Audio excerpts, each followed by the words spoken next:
E aí pessoal, tudo bem com vocês? Estamos aqui para mais um vídeo.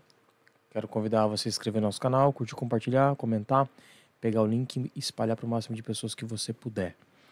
Bom, como você viu aí, o tema de hoje é o que significa errais, pois não conhecem as escrituras nem o poder de Deus. Já parou para analisar esse versículo? E não somente o versículo, mas a gente tem que entender o contexto do que o texto está querendo trazer, né? Porque quando a gente pega um versículo isolado, a gente é um perigo, porque você não analisa o contexto dos fatos, né? Da história que de fato o Senhor está querendo transmitir. Especificamente nesse texto, eu quero já fazer a leitura dele, está em Mateus capítulo 22, nós vemos que os homens, os religiosos, estavam querendo pegar Jesus, né? Eles chegam diante de Jesus e perguntam se é lícito pagar tributo, né? Existiam algumas seitas na época que eram os fariseus, os saduceus, tinham os zelotes também, e os mais famosos eram os fariseus e saduceus. Os saduceus, eles não criam na ressurreição. Eles chegam diante de Jesus e perguntam para Jesus. Fazem uma história, eles contam uma história, tá? Em Mateus 22, no versículo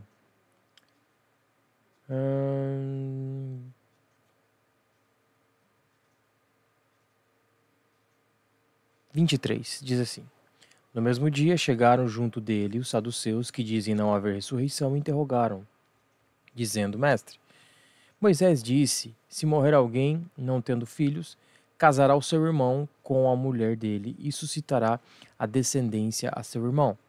Ora, houve entre nós 7 irmãos, e o primeiro tendo casado morreu, e não tendo deixado, não tendo descendência, deixou sua mulher e a seu irmão. Da mesma sorte que o segundo e o terceiro até o sétimo. Por fim, depois de todos, morreu também a mulher. Portanto, na ressurreição, de qual dos 7 será a mulher, visto que todos a possuíram?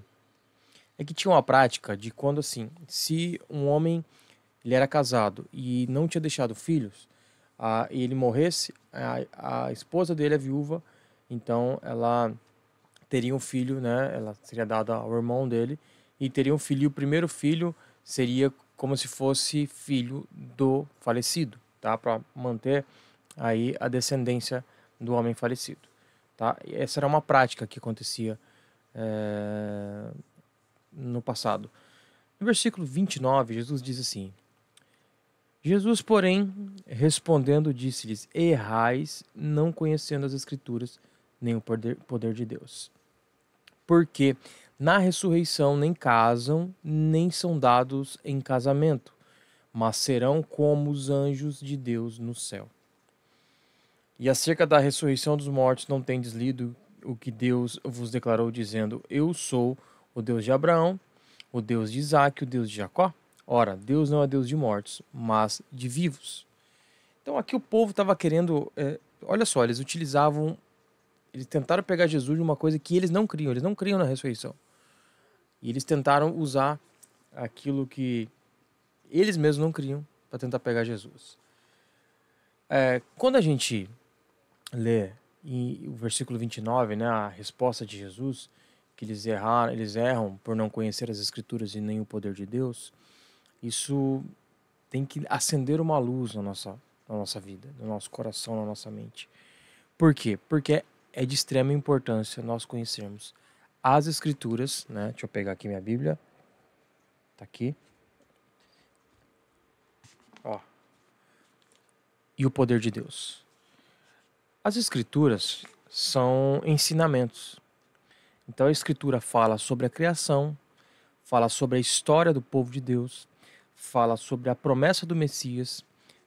Lá no início, depois da criação, fala sobre a queda do homem, o porquê da vinda de Cristo, a menção dos profetas com relação à vinda de Cristo, o nascimento de Cristo, a sua caminhada entre nós, a sua morte e ressurreição.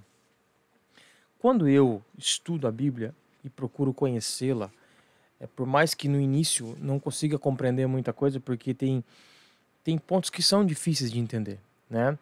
A própria Epístola de Pedro fala sobre isso. E nós precisamos manter sabe, uma habitualidade nos estudos. Só que não é somente eu ler a Bíblia, mas eu preciso ter relacionamento com Deus, mergulhar na presença de Deus. E como eu faço? Através da oração, de intimidade, de relacionamento. Quando eu vivo uma vida de busca da palavra e busca do Espírito, do enchimento, né, do poder, da intimidade com o Senhor, com o Espírito dele, com a presença dele, eu consigo viver uma vida saudável diante de Deus, porque eu procuro praticar o que as Escrituras me ensinam e eu tenho sensibilidade ao Espírito Santo. Hoje, infelizmente, existem pessoas que elas só se atentam a ou só creem no que está escrito. E é claro que nós, como cristãos, o nosso parâmetro, a nossa régua, a nossa regra de fé e prática é a palavra de Deus. Mas não colocam em prática, que aí é vivenciar, conhecer o poder, porque a palavra de Deus fala sobre o poder de Deus. A palavra de Deus, quando nos ensina de buscar o Senhor através da oração, de ter relacionamento com Ele, nos ensina que existe atrás dessa intimidade a manifestação do poder. Então, pessoas que se relacionam com o Senhor conhecem o poder de Deus. O poder que transforma, o poder que liberta, o poder que salva, o poder que cura. Eu creio nos dons, eu creio que eles estão aí, o Espírito Santo ele continua curando, se manifestando. O que eu não creio é em novas revelações do que não estão aqui, tá? A Bíblia, eu creio que ela é a palavra de Deus. Ele é um livro que não precisa ser atualizado. É um livro que fala, ele é totalmente atual. Eu leio ele agora. Se eu ler o mesmo texto amanhã, Deus vai falar comigo. Talvez em direções até distintas, porque de acordo com o que a gente está vivenciando, né, Deus ele vai trabalhando em nosso interior. Mas a Bíblia ela é viva e ela traz vida. A Bíblia é a própria manifestação do Senhor, a própria manifestação de Jesus. Então, irmãos, é importante nós conhecermos a palavra de Deus e o poder, as Escrituras e o poder. Isso demonstra uma vida de relacionamento, uma vida de alguém que quer, mesmo às vezes sem conseguir entender, mas ele quer manter esse relacionamento. Quando Jesus ele traz isso para os saduceus, porque os saduceus eles eram religiosos eles eram os religiosos da época. Então eles falam: vocês estão errados, vocês erram quando vocês não conhecem a Escritura nem o poder de Deus. E ele traz a resposta, porque na ressurreição não casam nem sendo dados em casamentos. As pessoas não terão, não será realizado o casamento, né, lá na eternidade, onde o Deus tem preparado para nós o lugar. Mas serão como os anjos de Deus no céu. Quando eu entendo que eu preciso, eu tenho para mim que é fundamental, porque o próprio Jesus me ensina que eu preciso conhecer as Escrituras e o poder de Deus. Eu não posso ficar somente com a Escritura. E eu não posso ficar somente com o poder.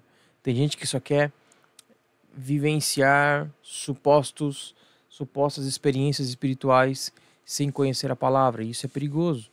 Porque se eu não conheço o que está na palavra, eu não sei o que é de Deus e o que não é. Agora, e também é complicado pessoas que leem a Bíblia, mas leem como um livro qualquer e não buscam o poder, o conhecer o Senhor. E o cristão ele precisa ter esse equilíbrio. Conhecer as Escrituras e o poder de Deus. E eu te convido eu te desafio também a você vivenciar isso. Querer conhecer as Escrituras e o poder de Deus através da oração. Não sei como ora. Feche seus olhos onde você estiver. Abre teu coração e fala com o Pai. Quando você criar esse hábito e essa intimidade, você vai entender e vai conhecer as Escrituras e o poder de Deus. E eu tenho certeza que muita coisa vai fazer sentido para você e vai mudar na tua vida. Tá bom? Deus te abençoe. Se inscreve no nosso canal, curte, compartilha, comenta, espalha esse vídeo para o máximo de pessoas que você puder. Fiquem com Deus e até o próximo vídeo.